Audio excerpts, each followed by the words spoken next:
Is it possible to master a song using only native Cubase plugins? Well, we're going to find out today, because we're going to take this song, it sounds like this, and we're going to turn it into this.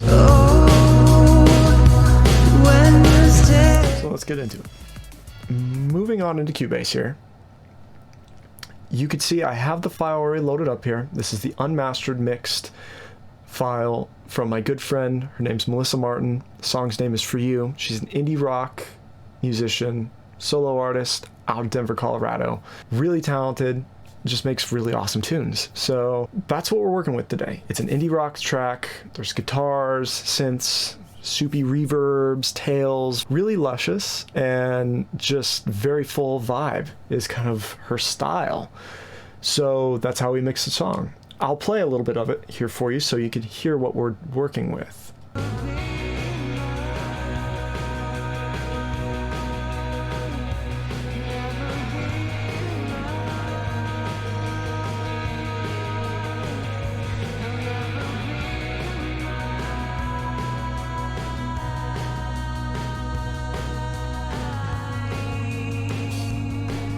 Cool.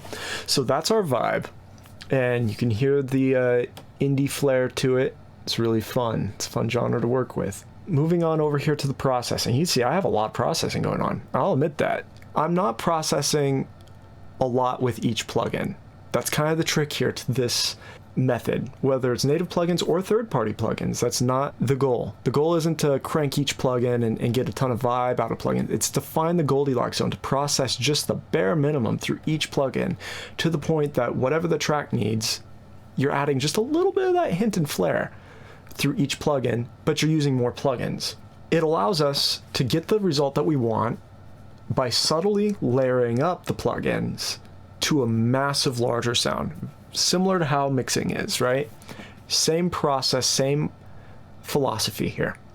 So let's see what we got going on. First up, we have a multiband compressor. The way I'll do this is I'll play each plugin process bypassed and then unbypassed, and I'll kind of flick on through. So this is bypassed.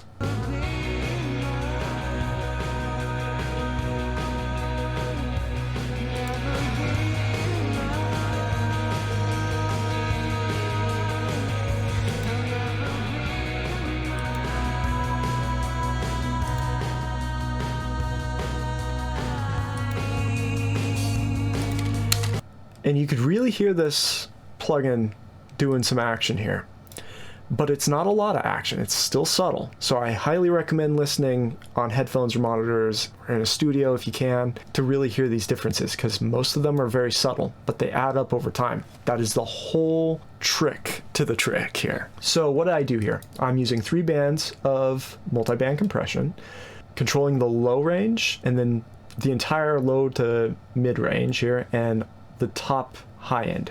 So it's a full spectrum compression, multiband compression that's going on, but it's not doing a lot. If you notice, I'll play this back with the plugin engaged.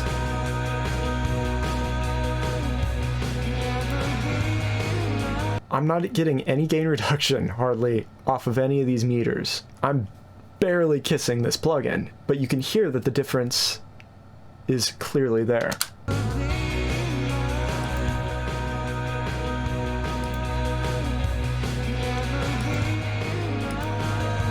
And basically what this is doing is it's kind of tightening up the mix. We're controlling the low end just a little bit more. Not that the mix necessarily needed it, but it's more or less a reassurance. Making sure that that low end is going to be stationary. It's not going to kind of get wonky or anything, but it's also going to punch where it needs to punch. Same thing with the mids. That's why in this low end and in the mids, we have slower attack, slower release. It's kind of gripping down on it a little bit more. Very soft ratios on both areas. And then on the high end, we have a very different kind of thing going on. We still have a slow release, but now we quickened up the attack. We tightened that up a little bit. So it kind of just hits that and clamps down a little bit more. Makes it so the cymbals don't get too all over the place. I'm not doing any gain compensation here at the moment, but you can hear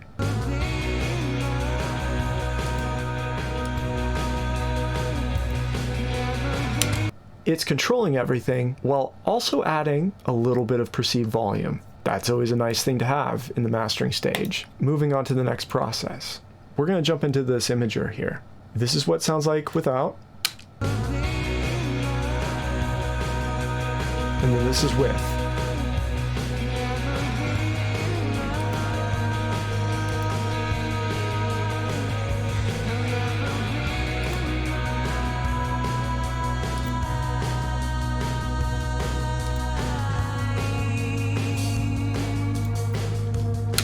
Cool. So this is super subtle, but what's going on here? Killing off the stereo imaging in the low range, basically from 20 hertz all the way up to roughly 150 hertz. That's completely monoed. That's just kind of a safeguarding reassurance that the low end is going to reproduce well on mono systems. That is, for the most part, why there's a lot of attention paid to the low end and making sure it's mono. It reproduces better on most systems. Moving into the mid-range here, I have a 15% increase from 100%, which is what's default, 15% increase in the stereo image of the mid-range. And then the highs, I have close to the same thing, a little bit more. I'm pushing it to 18% this time. And that's what's giving us just a little bit more of an open width, especially on the top end of the vocals and the cymbals. It's very nice and it's very subtle. Moving into the next plugin, we have some tape saturation going. This is a very underrated plugin in my opinion in Cubase. This is Magneto 2, great plugin. And we're just adding some tape saturation here. And I'm also controlling a little bit of that high frequency adjust that we kind of added to the stereo image in the previous plugin. Now I'm just kind of turning that down a little bit. Now I could have done that in the last plugin, but this, again, I don't want to tax any of these plugins. I'm just doing a little bit with each plugin, doing whatever I feel is necessary until I get the result that I'm looking for. In this case, I'm adding this tape saturation, 20% in dual mode. I have this frequency range dialed into whatever's specific to the track here. I'm sweeping off at 150 hertz, and I'm leaving the top end mostly open, but I'm still cutting off to around 11,000 hertz. And then with this high frequency adjust, I'm just taking out half a dB of that top end because it was just a little too shrill, and that's it. So this is what it sounds like without it.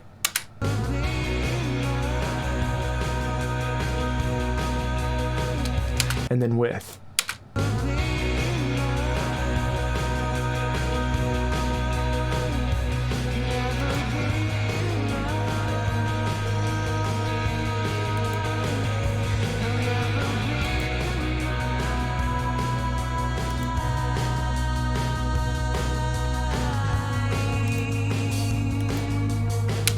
Cool. So you can hear it's just adding a little saturation, giving us a little bit of perceived volume there. And then that leads us to the next plugin. This is just a compressor, straight up standard Cubase compressor. And this guy is doing hardly anything. It's just tightening up the mix, just allowing the transients to kind of, poke through just enough, but still have control, if that makes sense. You'll hear it. It's very subtle. This one's a very subtle one. So this is without. And then with.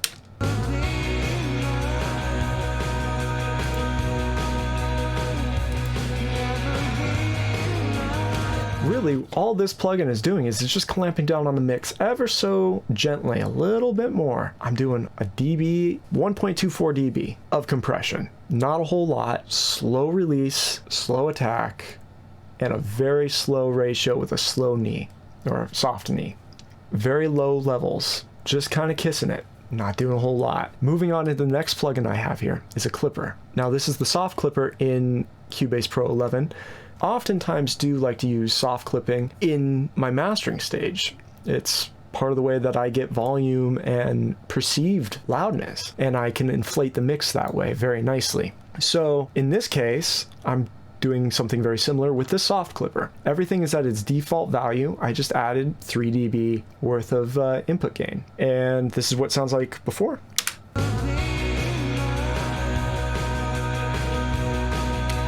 And I'll engage it.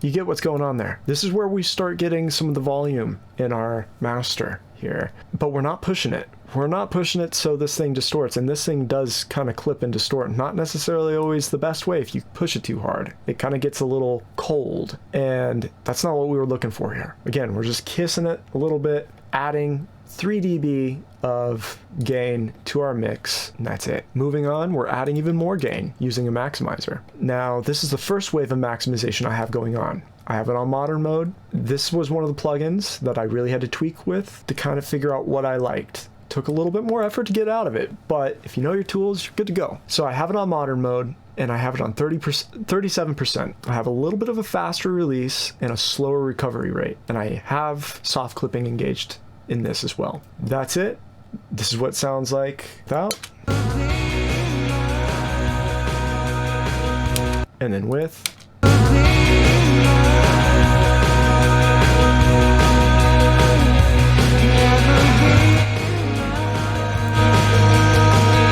This is a very audible difference here, and this is one of the plugins that's kind of doing more or less the heavy volume lifting, but still not taxing this plugin too much, because we're not even cranking this all the way to, you know, 75, 80, 100% or whatever.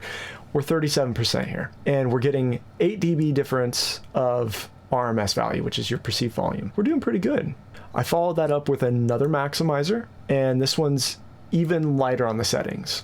I left pretty much the recover and release settings very similar to the last setting, still engaged soft clipping, still on modern mode, but I took off a little bit of gain reduction here. Instead of 37%, I went about half that to 15%. And this just kind of applies a little bit more of a gentle process, and it just gives us even more volume.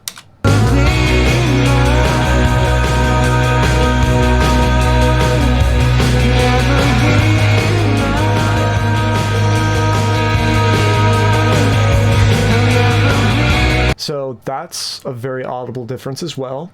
It's more subtle than the last maximizer, but it's just adding a little bit more inflated volume, which is part of the process, you know? So after that, on these meters, RMS, we're hitting around -8, which is a healthy place to be for a song like this. But if we focus on this integrated loudness, we're almost in the -6 LUFS range. And in the momentary loudness, you can definitely see that it's peaking at -6.4 LUFS. For me, this is kind of my target range. Not every song is necessarily going to be this loud. Some songs might be louder, like EDM and stuff like that, something that's meant to be played loud. In this case, I wanted kind of a mix, the best of both worlds. So I compromised, and I think -7.1 LUFS with a momentary max of -6.4. I'm comfortable with that. That's about my target for a indie rock track like this. The last bit of processing I have, it's inaudible, but it is just a standard brick wall limiter, and it's just limiting the entire signal.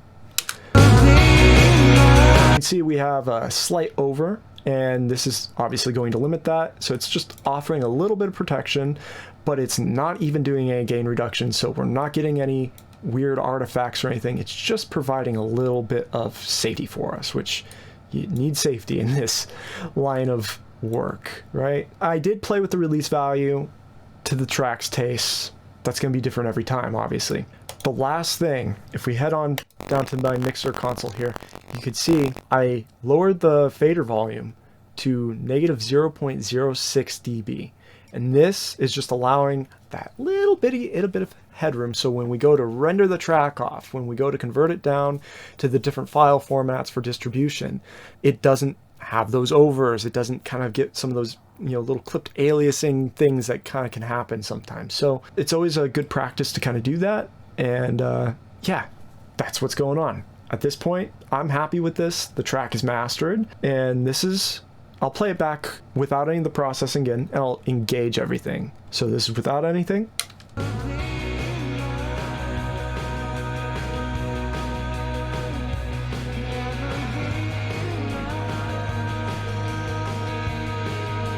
And then this is with.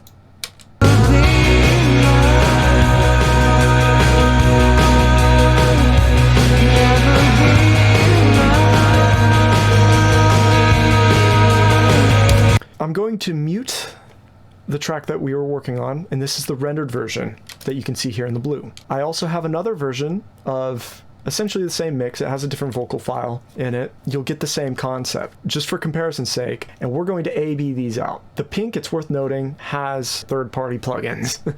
So basically it's compression and 2 stages of clipping with a maximizer from Ozone and a little bit of stereo width. I'm going to play that one first, actually, and this is what that sounds like.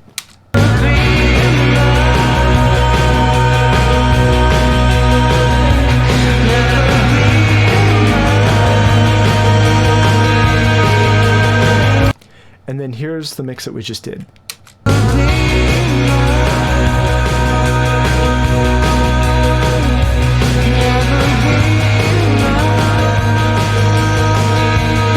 So you can obviously hear there's a lot of similarities. Both have a nice little bit of, you know, nice tapey grit and saturation, but the blue sounds a little bit more modern, a little cleaner, a little bit more top end, a little bit maybe arguably wider. There's obviously more dynamics, so that's going to be a very obvious thing, probably one of the first things you'll notice on that as well. The pink, visually, you can just see, it's a sausage. Both are very inflated, but this one is definitely squeezed to its max. So you will probably get a little bit more perceived volume and loudness, but in this case, we're trading off for a little bit more dynamic range, which is just the name of the game, but we're getting a little bit more punch, a little bit more character, yet we still maintain a very healthy amount of loudness. There you guys have it. Mastering a song in Cubase using only native Cubase plugins. It's totally possible. Sure, it might be subjective. Every engineer has a subjective ear. That's the beauty of music. But I think this goes to show you that it's absolutely possible, and you could probably do this in any DAW with native plugins that are of decent quality, at least. Yeah, so hopefully you guys took something away from this. Hopefully it's inspiring. It's a fun challenge. Have you tried it yourself? Let me know in the comments below. Till next time, I'll see you on the next mix.